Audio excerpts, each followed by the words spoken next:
हाँ जी बच्चों, कैसे हो आप। तो हमारा जो टॉपिक है आज का वो है आइसो इलेक्ट्रॉनिक और आइसो स्ट्रक्चरल। सबसे ही आसान टॉपिक है और क्वेश्चन आ जाता है। और अच्छी बात क्या है, क्वेश्चन आ जाता है इसमें से। तो देखो हम बात करते हैं इसकी Mn2CO10। इसका हमने अब क्या निकालना है। अब आपको दिख रहा होगा सभी की सभी सेम कोऑर्डिनेशन नंबर के दिख रहे हैं, तो आप सोच रहे होगे आइसो स्ट्रक्चरल है, ठीक है। बट पता करना है आइसो इलेक्ट्रॉनिक है या नहीं है। सिंपल सा है। क्या है, मैंगनीज कितने होते हैं, 7 होते हैं इलेक्ट्रॉन्स, 7 2 14। कार्बोनिल कितने करता है, 2 करता है ना। कोऑर्डिनेट कितने करता है, 2 करता है। 10 के साथ है 20, कितना हो गया ये 34। इसका अगले का देखो टेक्नीशियम, ये भी कितने 7 2 14, 10 2 20, 34। ये देखो Re 14 प्लस 20 34। अब आपको पता चल गया कि ये कितने करता है 34, ये भी 34 और ये भी 34। आइसो इलेक्ट्रॉनिक का मतलब होता है कि नंबर ऑफ इलेक्ट्रॉन्स क्या हो, सेम हो। नंबर ऑफ इलेक्ट्रॉन्स सेम हो। आइसो स्ट्रक्चरल का मतलब होता है कि स्ट्रक्चर भी क्या हो, इनका सेम हो। क्या स्ट्रक्चर होता है इसका, मैं आपको बताऊंगी सबसे लास्ट में जब मैं ये क्वेश्चन करवाऊंगी, ठीक है। तो इसका क्या पता चल गया, ये आइसो इलेक्ट्रॉनिक भी है और आइसो स्ट्रक्चरल भी है। क्या है, आइसो इलेक्ट्रॉनिक भी है और दोनों है। आइसो बोथ लिख रही हूँ, आइसो बोथ। अगला क्वेश्चन देखते हैं। अब ये 4 है, ये 6 है, ये 5 है, तो हमें साफ साफ दिख रहा है आइसो स्ट्रक्चरल तो बिल्कुल नहीं है। हमें ये भी पता है कोऑर्डिनेशन नंबर 4 वाला क्या होता है, टेट्राहेड्रल होता है। 5 वाला क्या होता है, ट्राइगोनल बायपिरामिडल। 6 वाला ऑक्टाहेड्रल होता है, ठीक है। तो हमें पता है आइसो स्ट्रक्चरल तो बिल्कुल भी नहीं है। तो हम इसकी बात कर लेते हैं आइसो इलेक्ट्रॉनिक है या नहीं है। तो जल्दी जल्दी में ये नहीं कर देना कि आइसो स्ट्रक्चरल तो है नहीं तो आइसो इलेक्ट्रॉनिक भी नहीं है। चेक करना है, देर नहीं लगती है। निकल 10 होते हैं, कार्बोनिल 2 करता है, कोऑर्डिनेट 2 और 4 दे रखे हैं, 8 हो गया 18। टंगस्टन W कितने होते हैं 6, कार्बोनिल 2 6 2 12, कितना आ गया 18। आयरन का कितना होता है 8, 5 2 10। अब हमें पता चल गया कि ये क्या है, ये तीनों आइसो इलेक्ट्रॉनिक है। क्या है, आइसो इलेक्ट्रॉनिक, ठीक है। क्या है ये, आइसो इलेक्ट्रॉनिक। अगला क्वेश्चन देखो, बट नॉट आइसो स्ट्रक्चर। इसका स्ट्रक्चर ऐसा कुछ होगा, ये निकल CO, एक CO ऐसे होगा अबव, एक होगा बिलो, एक होगा ऐसे। तो ये क्या है, टेट्राहेड्रल। इसका कहाँ पे बनाए, यहाँ बनाते हैं।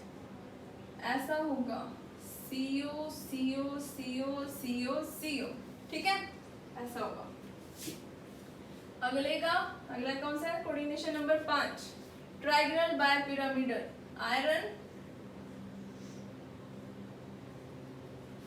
ठीक है, ऐसा होता है ट्राइगोनल बायपिरामिड। यहाँ CO CO लगा देना, ये होता है, ठीक है। ये हो गया हमारा आइसो इलेक्ट्रॉनिक है बट आइसो स्ट्रक्चरल नहीं है, इनका अलग अलग है कोऑर्डिनेशन नंबर, इसलिए आइसो स्ट्रक्चरल नहीं है। नेक्स्ट क्वेश्चन देखो जरा, आयरन CO5, आयरन के कितने होते हैं 8 होते हैं, CO के कितने होते हैं 2 होते हैं, 5 2 10 18 हो गए। अगला देखो Ru के 8 होते हैं, 8 प्लस 10 कितने हो गए 18। ऑस्मियम के कितने होते हैं 8 होते हैं, 8 प्लस 10 कितने हो गए 18। तो हमें पता चल गया आइसो इलेक्ट्रॉनिक है। और देखो ये भी 5 है, ये भी 5 है, ये भी 5 है। कोऑर्डिनेशन नंबर सभी का 5 5 5 है, तो ये क्या हो गया, आइसो स्ट्रक्चरल भी हो गया। क्या हो गया, आइसो स्ट्रक्चरल भी। आइसो इलेक्ट्रॉनिक भी है, आइसो स्ट्रक्चरल भी है। अब यहाँ देखो इस क्वेश्चन में 4 दे रखा है, 4 दे रखा है, 4 दे रखा है, 4 दे रखा है, ठीक है। तो ये क्या है, आइसो स्ट्रक्चरल तो दिख रहे हैं हमें, साफ साफ दिख रहा है आइसो स्ट्रक्चरल है। इलेक्ट्रॉनिक का भी पता कर लेते हैं। निकल 10 होता है, 4 2 8, कार्बोनिल 2 कोऑर्डिनेट करता है, 2 इलेक्ट्रॉन डोनर होता है और 0 है ये, कितना आ गया 18, 0 मतलब कोई नहीं है, कोई चार्ज नहीं है। कोबाल्ट, कोबाल्ट कहाँ है, कितना कर रहा है 9 प्लस CO4 8 -1 का मतलब 1 ऐड कर दो, कितने हो गए 18। आयरन कितना होता है 8। कार्बोनिल ऐसे है ये 2 करता है, 2 कोऑर्डिनेट, 2 इलेक्ट्रॉन डोनर होता है, 4 2 8 होता है और -2 दे रखा है मतलब +2, कितना हो गया ये 18। मैंगनीज, मैंगनीज किधर है ये ना 7 होता है, 4 2 8 होता है प्लस का 3, कितना हो गया 18। तो ये क्या है आइसो इलेक्ट्रॉनिक भी है, आइसो स्ट्रक्चरल भी है, आइसो इलेक्ट्रॉनिक भी है और आइसो स्ट्रक्चरल भी है।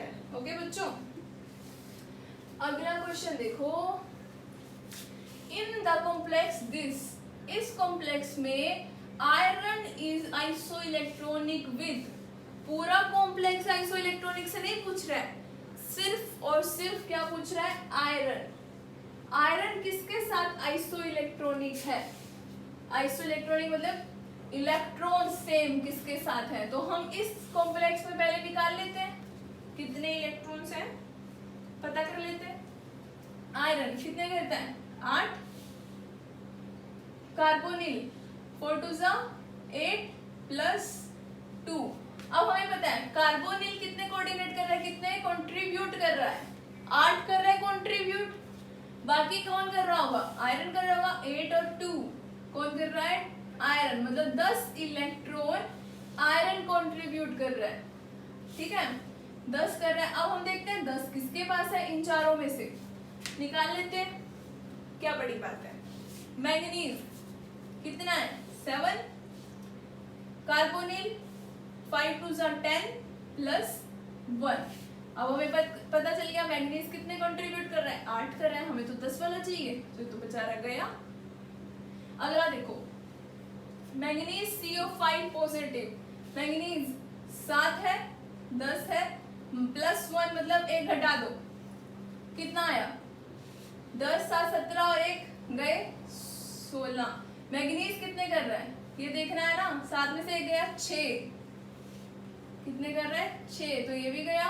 अगला देखो निकल, निकल निकल का है 10 निकल कर रहा है और ये कितने कर रहा है कार्बोनिल 8, कितने कर रहा है 8, तो निकल कितने कर रहा है 10, और हमें कौन सा चाहिए 10 वाला, तो हमारा राइट आंसर इज दिस। अगला भी देख लेते हैं तसल्ली के लिए। वैनेडियम, वैनेडियम कहाँ है 5 करता है, 6 दूनी 12 -1 एक और ऐड कर दो, तो वैनेडियम कितने कर रहा है 5 और 1 6, कितने कर रहा है 6, हमें तो 10 वाला चाहिए तो ये भी गया, ठीक है। तो इस प्रकार से ये सारे गए। और नेक्स्ट क्वेश्चन देखो, तो ऐसे करना, ये क्वेश्चन भी हमारे नेट में आया हुआ है। चूज आइसो इलेक्ट्रॉनिक पेयर, अब हमें इनमें से आइसो इलेक्ट्रॉनिक पेयर छांटना है, मतलब 2 होंगे इसमें जिसके इलेक्ट्रॉन सेम होंगे, कोई भी हो सकता है, ये भी हो सकता है, ये भी हो सकता है, ये भी हो सकता है, देखते हैं कौन होता है। VCO6 वैनेडियम 5 होते हैं, 6 दूनी 12 और 5 17 इलेक्ट्रॉन्स आ गए। नेक्स्ट क्वेश्चन देखो, कॉपर, कॉपर 11 इलेक्ट्रॉन्स, नीटा 5, हेप्टासिटी दे रखी है 5, किसकी साइक्लोपेंटाडाइन, कितना कंट्रीब्यूशन होगा 5 होगा, कितना होगा 5 होगा। ये मैंने बताया है 5 कैसे होगा हमारी फर्स्ट क्लास में, आपको ना समझ आए तो आप मेरी फर्स्ट क्लास देख लेना, मैं डिस्क्रिप्शन बॉक्स में भी आपको उसका लिंक दे दूंगी, ठीक है। 5 होगा, कार्बोनिल 2 होगा, 11 और 5 16 और 2 18 इलेक्ट्रॉन्स। इसका देखो cobalt, cobalt is 9 electrons, 4 2 8 -1 charge है प्लस 1 9 9 18 इलेक्ट्रॉन्स। तो हमें पता चल गया इसका भी 18 इसका भी 18, तो 2 पे लिए आगे हमारे second and third is the right answer. Fourth का देखते हैं, इरिडियम कितने कंट्रीब्यूट करता है 9 करता है, CO कितने करता है, 2 करता है, क्लोरीन कितने करता है, 1 करता है, PPH3 कितने करता है, 2 कंट्रीब्यूट करता है। कैसे करता है ये भी मैंने आपको बता रखा है। कितने, ये नाइट्रोजन फैमिली से बिलोंग करता है, NH3 की तरह, ये इसकी तरह NH3 की तरह, तो ये क्या करेगा, 2 कंट्रीब्यूट करता है। ठीक है, तो 2 दे रखे, 4 आ गया, 9 और 2 11 और 1 12 और 4 16, तो ये 2 ही आए ना, second and third is the right answer.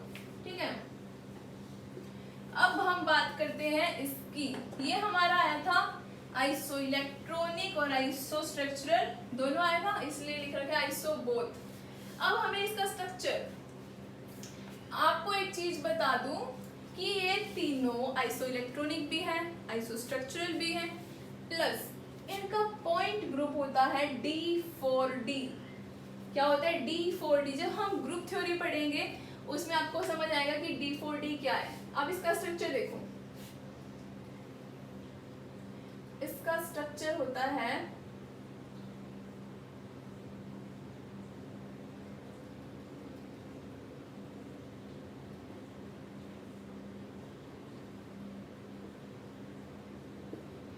ऐसा, CO CO CO CO 1 2 3 4 CO CO CO CO CO CO। ठीक है, तो ये स्ट्रक्चर है इसका। Mn2CO10, यहाँ पे मेटल मैंगनीज लगा दिया मैंने, TC भी लगा दो टेक्नीशियन, या RE भी लगा सकते हैं। ठीक है, तो इन तीनों का सेम है क्योंकि आइसो स्ट्रक्चरल है ये। यहाँ से C4 एक्सिस जाती है, यहाँ से C4 एक्सिस जाती है। ठीक है, तो उस अकॉर्डिंग हम D4D पॉइंट ग्रुप निकाल सकते हैं कि यहाँ से C4 जा रही है, सिग्मा भी देखेंगे, C2 देखेंगे, तो आपका D4D आ जाएगा। ठीक है, तो ये हमारा इसका क्या होता है, स्ट्रक्चर होता है। इसकी बात करते हैं, इसका क्या स्ट्रक्चर है।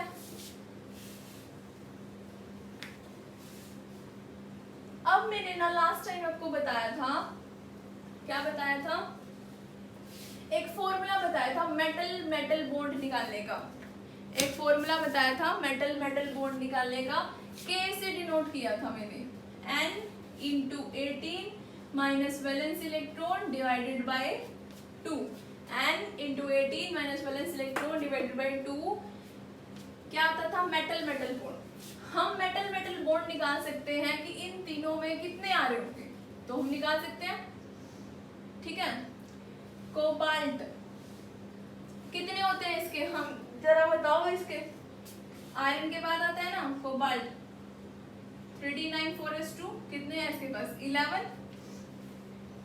11 है ना, 3D6 3D7 कितने हैं, 9 है, 9 इलेक्ट्रॉन्स। तो कर लो इसको, 9 4 जा 36, 36 12 2 जा 24, 6 जा 10, 3 2 5 और 1 6 60। तो इन सभी के 60 ही आने वाले हैं। कितने आने वाले हैं, 60, क्योंकि आइसो इलेक्ट्रॉनिक है। करके देख लेना, आइसो इलेक्ट्रॉनिक आएगा तो मेरे पास वैलेंस इलेक्ट्रॉन आगे कितने, 60। एन कितना दे रखा है, 4 दे रखा है। के की वैल्यू निकाल लो जरा, 4 × 18 माइनस 60 बाय 2, तो कितना आ गया, 72 माइनस 60 बाय 2 कितना होता है ये, 12/2। 12/2 इज व्हाट, 6। तो मेटल मेटल बॉन्ड कितने आएंगे हमारे, 6 आएंगे। कितने आएंगे, 6 आएंगे। ठीक है, तो एक चीज और है इसमें, मेटल मेटल बॉन्ड के अलावा मेटल मेटल बॉन्ड इज 6।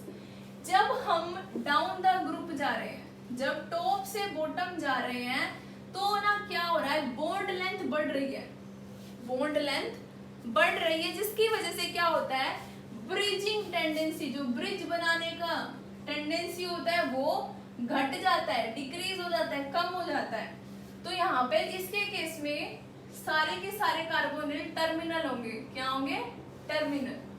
ठीक है, इन दोनों के केस में क्या होंगे, इन दोनों के केस में 3 ब्रिज पर होंगे, बाकी 9 टर्मिनल होंगे।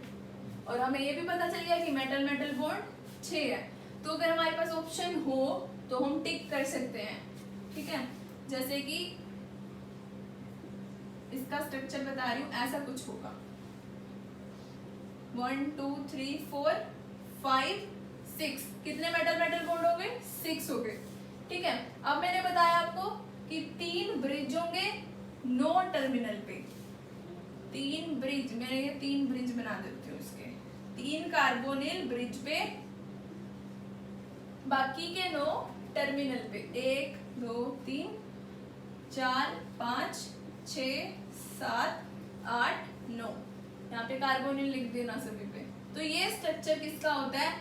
फर्स्ट और सेकंड का। किसका होता है? फर्स्ट और सेकंड का। यहाँ पे जो मेटल है वो है CO कोबाल्ट और RH। ठीक है, अब हम बात करते हैं इरिडियम की। इरिडियम का कैसा स्ट्रक्चर होता होगा? इरिडियम का कैसा स्ट्रक्चर होता होगा? मेटल मेटल बॉन्ड तो 6 ही आएंगे, 6 ही बनाने हैं, बना देते हैं 6।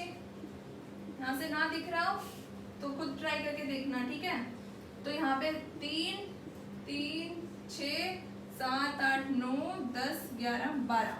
ठीक है, तो ये स्ट्रक्चर है हमारे Ir4CO12 का। ठीक है, तो सारे के सारे कार्बोनिल किस पे आते हैं? टर्मिनल पे। यहाँ पे 3 आते हैं ब्रिज पर, बाकी आते हैं टर्मिनल पर। तो कुछ भी हमने पढ़ा, बहुत इजी टॉपिक था ये, तो बहुत ही इजी। सिर्फ आइसो इलेक्ट्रॉनिक आइसो स्ट्रक्चरल पढ़ा है, फिर उसका हमने पढ़ा है कि डिफॉल्ट डिपॉइंट ग्रुप होता है, आइसो इलेक्ट्रॉनिक आइसो स्ट्रक्चरल होता है। इसका हमने पढ़ा कि डाउन द ग्रुप जाते हैं, डाउन द ग्रुप जाते हैं तो क्या होता है? बॉन्ड लेंथ बढ़ जाती है, बॉन्ड लेंथ बढ़ जाने की वजह से ब्रिजिंग टेंडेंसी कम हो जाती है। तो सारे कार्बोनिल कहाँ आ रहे थे? इरिडियम के केस में कहाँ पर आ रहे थे? सारे के सारे टर्मिनल पोजीशन पे आ रहे थे। ठीक है, तो इतना ही है आज के लिए। Thank you so much for watching. Thank you.